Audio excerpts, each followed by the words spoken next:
De Brasília, agora o Cláudio Humberto, destacando mais um ponto que foi analisado ontem pelo Congresso Nacional, né, Cláudio? Bom dia.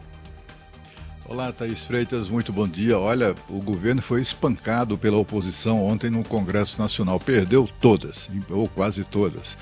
Aquelas vitórias que obteve foram vitórias negociadas com o presidente da Câmara, incluindo a questão da taxação dos sites de blusinhas, né?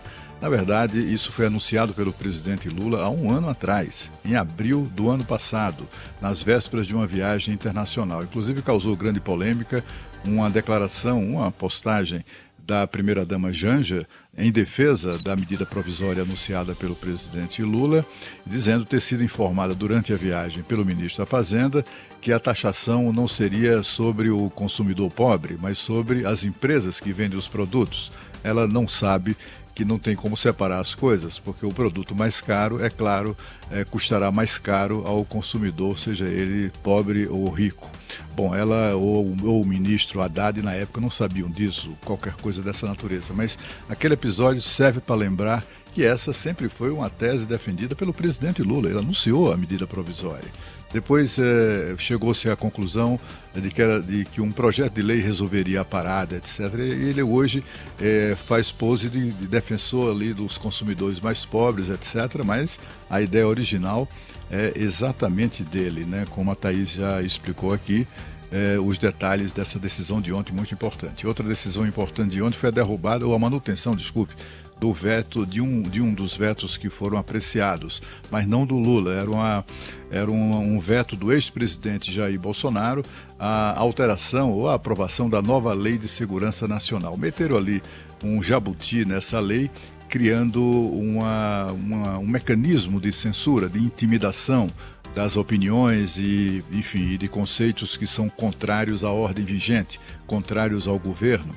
E isso, inclusive, com penas previstas de 1 a 5 anos de prisão. A gente, inclusive, ouviu aqui uma explicação detalhada na segunda-feira do cientista político, nosso colunista Fernando Schiller, sobre esse assunto. Que a pretensão do governo era criar alguma coisa como um tribunal da verdade, pessoas que, em nome do governo, definiriam o que é verdade e o que não é verdade, né? Enfim, isso virou letra morta, foi derrubado, foi mantido, né, o veto do ex-presidente Jair Bolsonaro e, portanto, essa questão, esse ramo, digamos assim, essa variante da censura foi derrotada. É uma derrota para o governo, é uma derrota também para o Supremo Tribunal Federal. Vários ministros vêm defendendo esse tipo de medida a pretexto de regulamentação das redes sociais, por exemplo. Outras medidas importantes foram derrubadas, vetos importantes do presidente Lula foram derrubados, como, por exemplo, o veto a uma lei que facilita a regularização de terras na região amazônica. Não se sabe exatamente o que motivou o presidente, mas o fato é que ele vetou essa lei e esse veto foi também derrubado. Foi derrubado também veto do presidente Lula a uma lei que proíbe o uso de dinheiro público, de dinheiro do pagador de impostos, para campanhas, qualquer tipo de incentivo ao aborto, mesmo legal. Não se pode usar. O presidente vetou essa lei. A lei também proíbe o uso de dinheiro público em cirurgias de troca de sexo de crianças e também de adolescentes.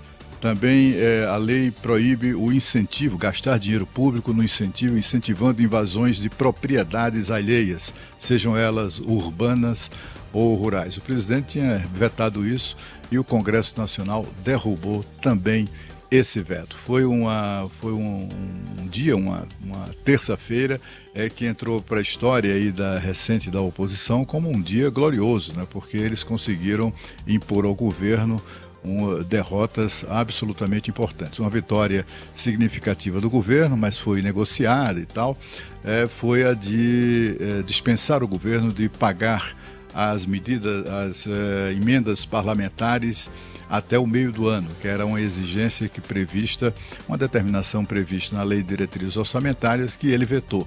E aí acabou que eles demonstraram ao Congresso de que não havia dinheiro para isso, que a situação ia apertar, etc. e tal. E aí, com isso, o governo recuperou aquela condição que tem de usar essa parte não obrigatória, de pagamento não obrigatório de emendas parlamentares, para tentar, digamos assim, convencer os deputados e senadores a votar em favor de projetos de seu interesse, e aí eles voltarão a ter no governo a capacidade ou a prerrogativa de liberar a conta-gotas essa parte das emendas parlamentares. Mas teve vetos ainda mais importantes, ou tão importantes quanto, que repercutiram muito. E um deles será explicado agora pelo nosso colega Pedro Campos. Muito bom dia.